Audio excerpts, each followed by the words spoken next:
Soul Harvesters Outreach Ministry is a nonprofit organization dedicated to transforming communities throughout the Charleston area. Today, I talk one-on-one with the Executive Director of Operations, Sylvia Evans, for this edition of Quintin's Close-Ups. And if you haven't already, subscribe to my YouTube channel and like Quintin's Close-Ups on Facebook. Sylvia Evans, welcome to Quintin's Close-Ups. Thank you. Thank you for inviting me. You are the Executive Director of Operations for Soul Harvesters Outreach Ministry, and I know that particular ministry was formed out of the persistent cries held from the communities in Charleston and the Tri-County area. Families in the communities were silently hurting, according to your website, and lacking the resources necessary to thrive physically, financially, emotionally, and of course, spiritually. Tell me, what's new, what's now with your ministry? What's new? Well, we are excited to launch 2 new programs. One is our conflict resolution programs that we are implementing into the school system, because we do realize that a lot of our young people are dealing with social and emotional issues, especially coming out of 2 years being locked up because of COVID. And so the schools, especially the Title I schools, are seeing a lot of behavior issues. And so our social emotional, our conflict resolution program has a social and emotional learning base. And so we're there to teach the children how to mitigate confrontational situations without violence, and also how to identify their emotions and their triggers. And so we're real excited about that. We are in 2 schools now, but our goal is to grow even further. And then our second program is our Adopt a Community program, because not only do we want to deal with the students, but we also want to deal with the community that these students are coming out of. And so with the Adopt a Community program, we are building a support infrastructure for a lot of our impoverished and high crime communities.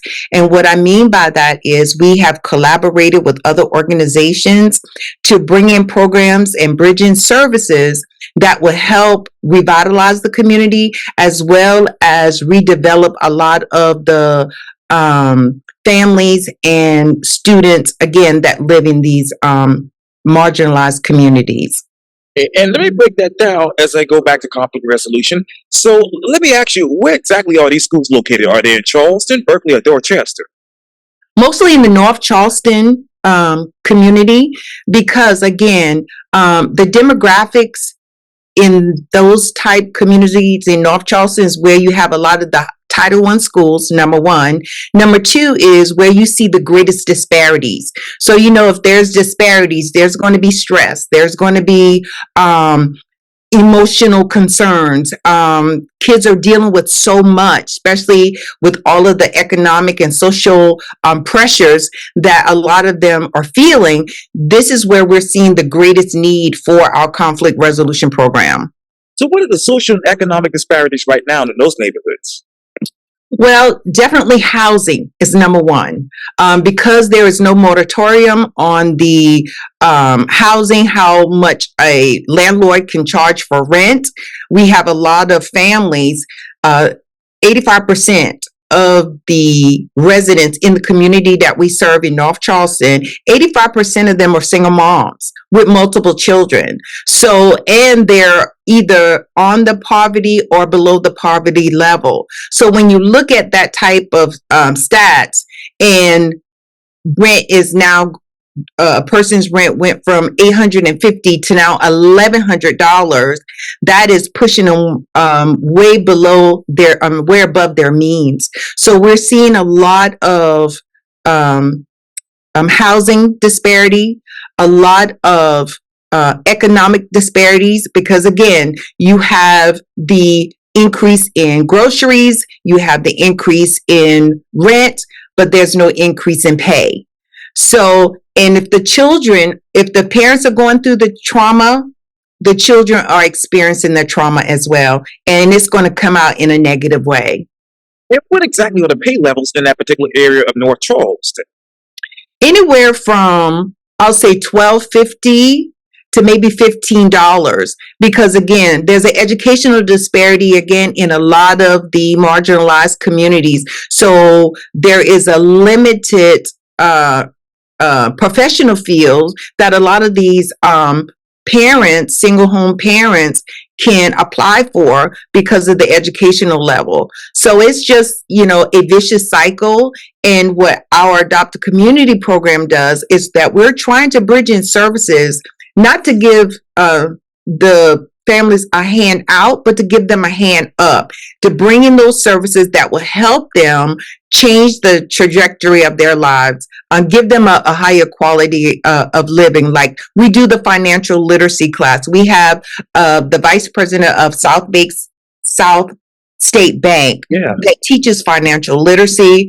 We are working with SC Works to do training so that a lot of the families or head of households can be viable for the new jobs that are coming into the area. So, and we have partnered with the Community Resource Center, who has a lot of resources that can help these families versus them, paying a lot of the necessities that they have out of pocket. Yeah. Yes, ma'am. Absolutely. So, in the area that you serve in North Charleston, Miss Sylvia, where exactly are those new jobs coming to in that area? Well, not necessarily in that area, but in, Charleston itself is the number one city for vacation, for businesses. So this area is booming. So it's an opportunity as we work with the families, as we work with within the neighborhood. It is an opportunity for them to get out of the neighborhood, because that's the ultimate goal, is to position them for a better quality of life, a higher quality of life. So it's not necessarily the jobs that are coming into North Charleston, but the jobs that are coming into Charleston as a whole that can benefit them if they have the knowledge and the skill set to apply for those jobs. And I want to get to that in just a second, Miss Sylvia, but let me ask you, with that Adopt a Community program, how many of those people have actually gotten out those, for lack of a better word, impoverished communities into better communities for quality life? So the Adopt a Community program just was implemented last year. We started out with 4 organizations. We're now up to 25 organizations. And again, what we're trying to do is to build an infrastructure of support, a wraparound holistic approach to helping our families out of the impoverished situations that they're in. So last year was the groundwork of building the resources. So this year we are putting programs into place so that families and individuals can sign up, so that they can get the training, so that they can get the resources that they need. So our data has just begun this year as far as getting those families, doing a case management on them, and then tracking the progress of that they make throughout the year. Absolutely. And Miss Sylvia, let me ask you this. Now that you all have those resources for those particular families, well, let me ask you this first. How many single families are you actually serving today? So right now we have about, I would say 25 families that we are serving personally, but overall we have served over 1,500 families from last year to this year, as far as food, clothing, helping out with light bill assistance, and the basic necessities. We work with the school system, so we get referrals from the school. We participate in their parent night. So when I say 1,500, I'm talking about overall going to community outreaches and giving out information, or giving out clothing, or giving out food. So over the past 2 years, I would say we have served over 1,500 families in the North Charleston area. And you talk about those referrals, Ms. Sylvia. When we go back to conflict resolution, how many referrals have you gotten thus far because of that program?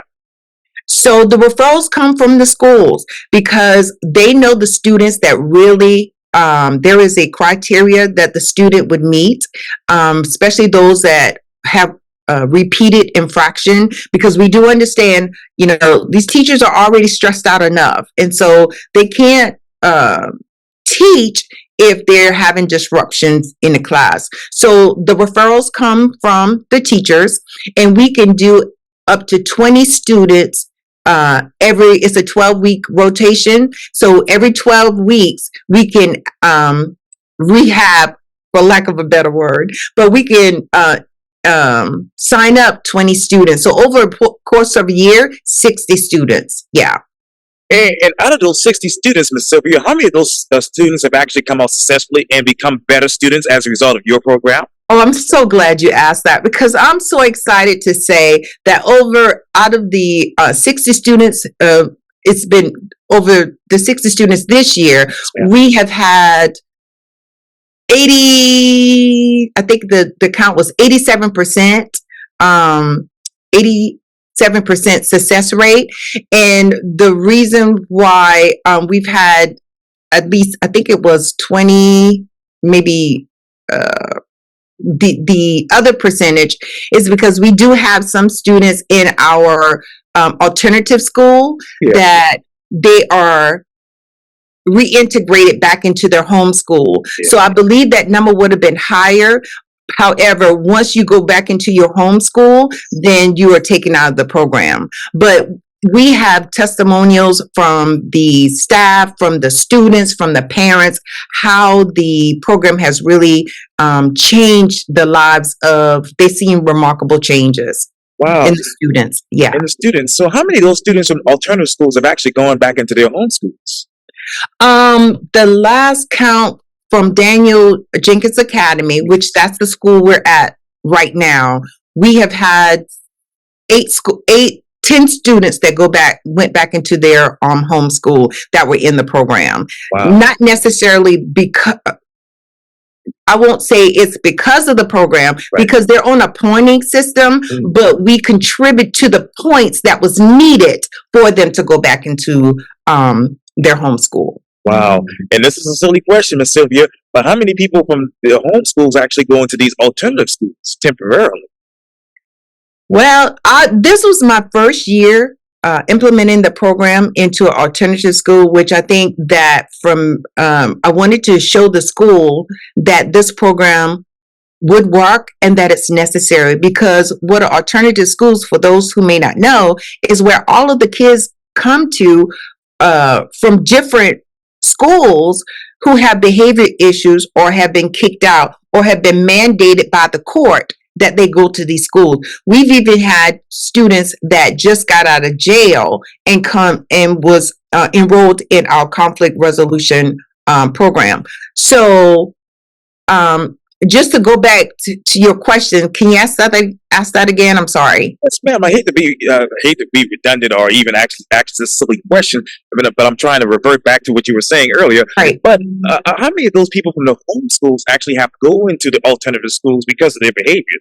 Yeah. So I don't know the number. I just know that because they come from different schools.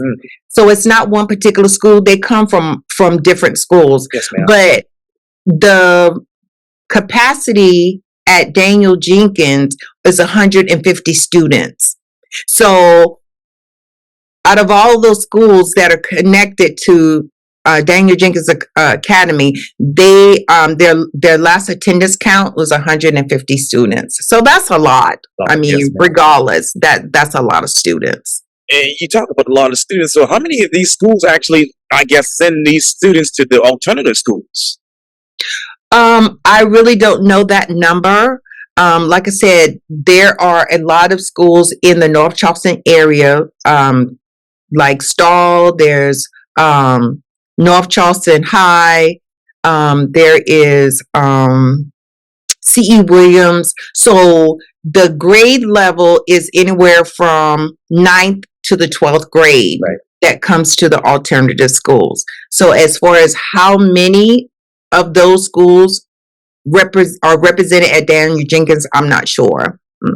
And a special shout out to my former teacher. He was my American government teacher at Burke High School, and that is now Mr. Henry Darby. He was the principal at North Charleston High. Yes, Yes, Mr. Darby, he's so sweet. Yes, yes, he is. So I'm class Really 2004, so he was one of my favorite teachers. is it really? Yes, ma'am. Yes, ma'am. Class He of loves the 2004. students. He Yes, he really does. does. He He does. really does. It He really does. shows at Hell the school. yes. And he's a big history buff too, as well. But going back to that conflict resolution program, Sylvia, how do you actually identify those emotions and triggers with the people that are coming into the neighborhood now?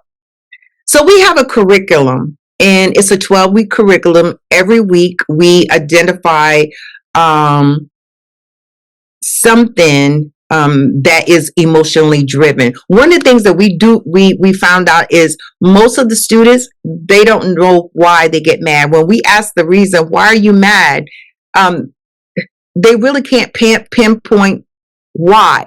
And that's the thing. We want to get to the why are you mad? Is it really because of that person? Or is it something that's stemming from home? Or is it something that happened to you when you were, at a younger age? So we deal with the why. We also deal with self-value, because we do realize that if a person does not have self-value, they won't value anybody else. If they don't have feelings or value how they feel or what's important to them, they're not going to value anybody else. We also deal with triggers, because again, we as adults sometimes don't even realize that we have triggers. So we teach them how to identify their triggers. So if they're in a situation and someone is doing something or saying something and they already know what their trigger is, they know how to remove themselves because they don't want to be in a confrontational situation. We have workshops with the parents, the staff, as well as the students. We also have a therapist on hand. So if we do run into that student that maybe need a little bit more than what the program itself offers, we can refer them to our mental health therapist, and they can do some deeper evaluation to help that student, as well as give the parent and the school more guidance in what the holistic needs is for that child. So, and we also implement a career month. So in the conflict resolution program, we also want the students to know that it's not where you start, but it is how you run your race. So we have young entrepreneurs that come in that may have had problems when they first started out, but now they're business owners and they tell their story. And it has really, really had such a great impact in this program. So we do a lot to show those students, just because you're at an alternative school, that does not mean that that's the end. That's not your portion. And so we give them hope. Yes. And Miss Sylvia, talk to me about those people, about those kids. So, how many of those kids actually had to go and see a therapist because they need more attention and more resources besides what the program is actually offering? Well, we had three students that really, we had one student that her aunt raised her, and her aunt was like a mother to her. The student was in the 7th grade, and the student began to act out after the aunt passed. Because no one took the time to dig deep to find out why all of a sudden the student was acting out, she was put into this referral program. So what we found out after digging deeper is that her aunt was cremated. And this young lady was 8 years old, child, but nobody explained to her what cremation was. All she knew was that her aunt got burned up. And so she was having nightmares about that. She was having stress attacks. She was having anxiety because she kept imagining her aunt being burnt up. And so when the therapist was able to break it down and explain to her, it changed everything. It changed her attitude. She cried it out and went back into normal class. So we also had another student that was suicidal because her mom took her off her meds. She was ADHD. Mom took her off meds. Mom took her off meds, Her mom, she started acting out. Her mom felt like she was attention seeking. So it was a lot of drama. But again, once we got her into talking to a therapist and found out what was the real reason why she was acting out, then we were able to get the parents involved as well as guidance counselors involved. And then the child was able to get back on the meds after the therapist was able to explain it to the parent. And the child did great. And she wrote me this beautiful letter about how the program saved her life. Saved her life. So yes, it is a awesome program. I'm so proud of the conflict resolution program. I'm so happy to be able to make an impact and a difference in a lot of the youth life. Yes. We obviously know, Ms. Sylvia, about the results of students going through that particular program with conflict resolution. But what about the parents? What Mhm. results are they getting from actually attending this program as well?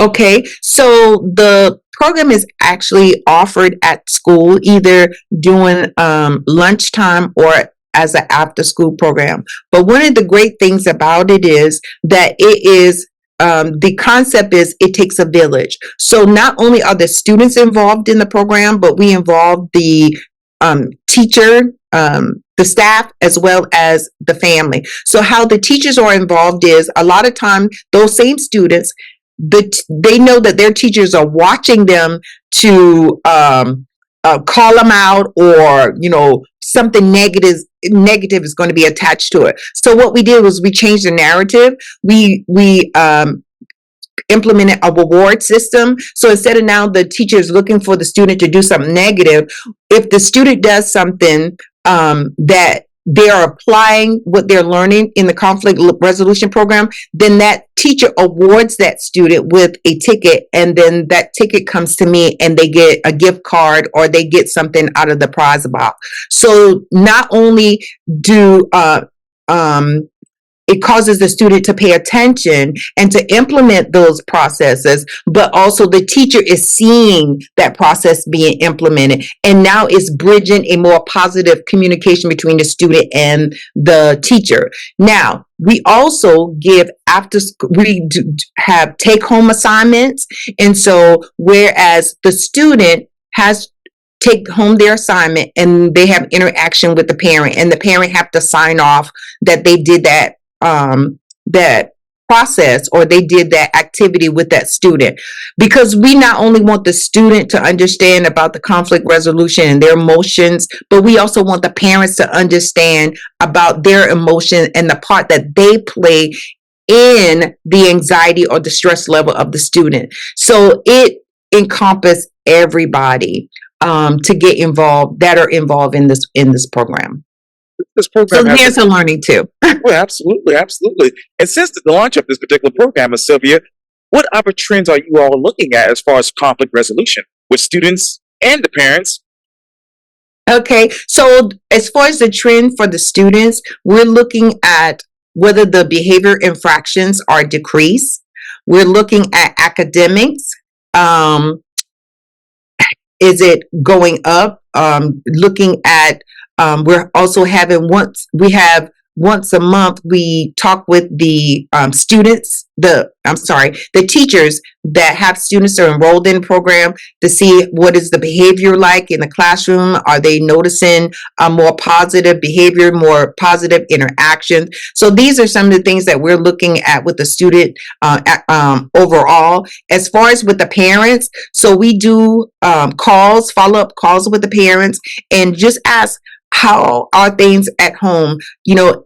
Do the child still storm off and slam the door when you say something to them that they don't like? How is the communication? Are y'all still talking? You're asking the student, how was your day? And really taking the time out to listen to the student and having a conversation about whatever it is that they're talking about for that 15 minutes. So they have assignments that they need to do in order to help the student, because a lot of times, like the students say, it's like when we were growing up, a child should be seen and not heard. So we want to change that narrative, because in this day and time, the child has to be heard if we want to understand where their mindset is. So we make that a point for the parents and the child or the student to have that time of communication daily. And we encourage the students to do journaling. So even when they don't get that conversation, they still can write out their feelings, pen to paper. Personally learned from this conflict resolution program. Could you repeat that? You kind of cut out. Yes, ma'am. As far as this conflict resolution program, Ms. Sylvia, what have you personally learned so that you can actually evolve as a leader as well? Oh my gosh. I have learned so much from the students that they carry a lot of weight.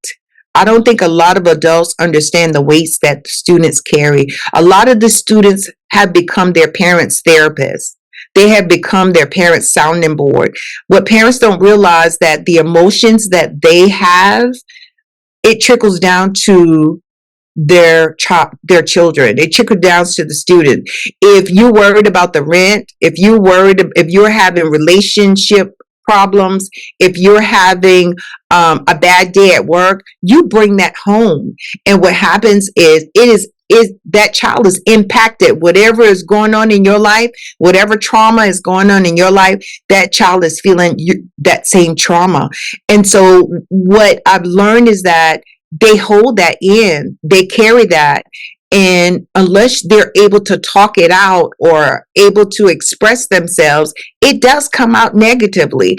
And so you cannot judge a book by its cover. You have to dig and find out what is the root cause of why a child behavior is the way that it is. You can't assume that they're a bad child, because I believe that there is no such thing as a bad child. I do believe that there are students that make bad decisions, but you make bad decisions out of ignorance because you don't know different. And so that's what Soul Harvesters is about. We want to change the mindset of the child or the student. We want to give them the tools that they need so that they can make better decisions, regardless of home life, regardless of community life. We want them to have the tools to make the best decision for their life. The tools, Ms. Sylvia, when it comes to the rent, as you just mentioned, where exactly is the housing disparities in North Charleston, and what tools do you all have to help these people with that situation? So there's a lot of housing disparities in North Charleston as a whole. I think outside of North Charleston, because of the broader economic, financial, what's the word I want to use? Because I'll say the pay is higher. You have more professionals, and so the income to rent is easier, I would say, to accomplish. But in North Charleston area, especially in your Wayland, your Dorchester Terrace area, your Liberty Hill, your Murray Hill areas, your Shakora Cherokee area, those are areas that suffer the most. And because, again, the educational disparity, the economic disparity, it makes it so difficult for people or families to get out of that situation and get into home buying. And so we don't offer home buying, but however, we have the referral, we have partnerships that we can refer people to at least get the information if they're interested in buying a home. I know about the Shakora Cherokee area because that used to be my running route many years ago before I moved off the peninsula of Charleston to where I live now. Mhm. But how many of those people, because of gentrification that's happening in that area, unfortunately, how many of those people are actually trying to buy homes and move to a different neighborhood of North Charleston? Well, I don't know how many people have tried to buy homes. I really don't. Like I said, that isn't an area that we specialize in. However, we do have community partners that we refer them to for their first-time home buyers programs. But I do know that, again, because there is no moratorium on rent. And a lot, even, I'll give you a prime example. We had this one lady that contacted me because she needed rent assistance. And, we're going to help her. And I went to the place where she lived. And when I tell you, me personally, I probably wouldn't allow my dog, who I love very much, to even sleep in the place. But she was paying $1,100 a month. And she felt like she had to because she didn't have any place else to go. And she's working 2 jobs. So again, the housing disparity, it has a trickle down effect, because now that if a family cannot pay their rent, now they become homeless. If you become homeless, there's a possibility you're going to be unemployed because you don't have a stable place that you can live, or the place that you move to, maybe in with relatives or whatever the case may be. It's not convenient for you to get to your job. You have children. So now there is, that trauma. So a lot of people don't understand that not having attainable housing, we haven't even begun to see the detriment of that. And with gentrification happening, where the families to go? So the McKinney-Vento program with Charleston County School District is doing a great job to try to keep our students in school and try to assist the family. But even for them, as big as a program as the McKinney-Vento program, they're seeing that it's getting way beyond what they can reach, because there's so many families that are becoming homeless or unhoused, as they calling it now. That area of Shakur, Cherokee, and let's say Ackley and all those other places, Dorchester Terrace, is attainable housing more needed in those locations? Yes, because these are where the families are. Yes, of course. Or is it? Well, let me ask you this: do they need affordable housing, or do they need attainable housing, or do they need workforce housing? Well, I was told there's no such thing as affordable housing anymore. They have pretty up the name to call it attainable housing, but attainable housing is not affordable housing. They need affordable housing. They need housing that that will allow families to have a roof over their heads, as well as being able to provide the necessities for their families. And right now, they're trying to, with gentrification, it's almost going to be a thing of the past, affordable housing. And I hope to get you back on Quintin's Close Up so that we can talk about that, as well as other housing disparities in the future. But I know, obviously, you have a nonprofit organization in North Charleston, and I think there was probably a couple other organizations in North Charleston that were awarded money by the city of North Charleston to combat gun violence and other issues. I know that your organization requested $208,840 for whatever. For the organization, you only got $100,000. Let me ask you this, Ms. Sylvia: why did you request $208,000, and what would you do with that if you were to get that from the city? Oh, if I had gotten that from the city, the first thing I would have did was secure a building. Because if you look in the Wayland community, Dorchester Terrace, Murray Hill community, there is no community center. The community center that they have is Janine Batten, and I'm not speaking ill about it, but I'm saying it is not a community center. And then the one that they had in Murray Hill, they closed that, and now the school, they have to have their community meeting at Daniel Jenkins Academy. If you also look in the Wayland area, there is no parks. They have one corner. It's called the Wayland Park, but it's actually a corner. It's not even a park. So what I would have done is secure a building so that we could have a community center where kids could come and get services, mentoring services, programs, have all of our community partners come and implement the like the financial literacy program, implement the mental health workshop, primary parenting workshop. So a place that the community could call their own. That's my vision. That was my vision for the money. And instead of, because right now I have to pay for buildings because I want the programs in the community. I want to eliminate the barrier for them trying to find these different organizations to go to. So I want to eliminate the barrier. So the programs that I do, they're held right in the Waylands or Dorchester Terrace or in a neutral place where everybody in that central area can get to it without with ease. So yes, that would have been awesome if they had awarded the money and I could have secured a building. Yeah. And so now that you got the $100,000 from the city, what exactly did you do with that money?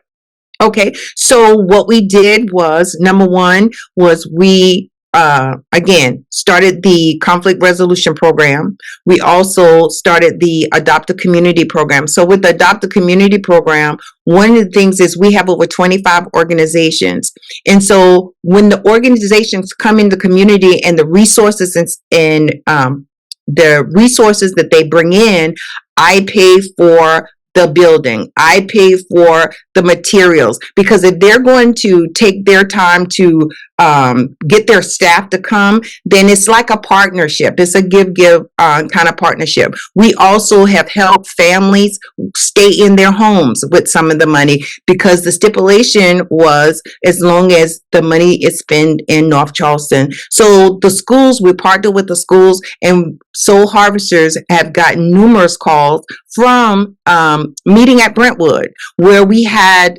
parents that were evicted. We had one mom had 5 kids in her car.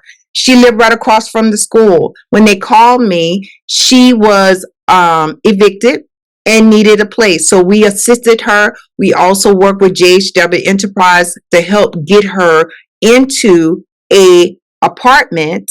And I thank God for JHW Enterprise. They work with us a lot when we have emergencies like this.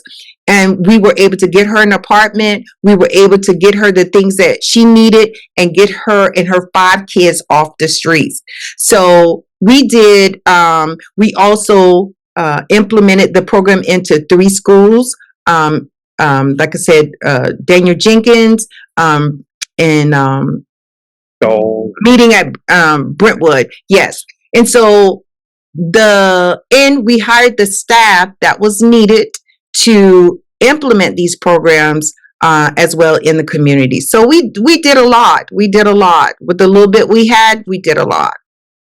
Sylvia Evans with Soul Harvesters. Thank you for your time again. Welcome to Quintin's Close-Ups.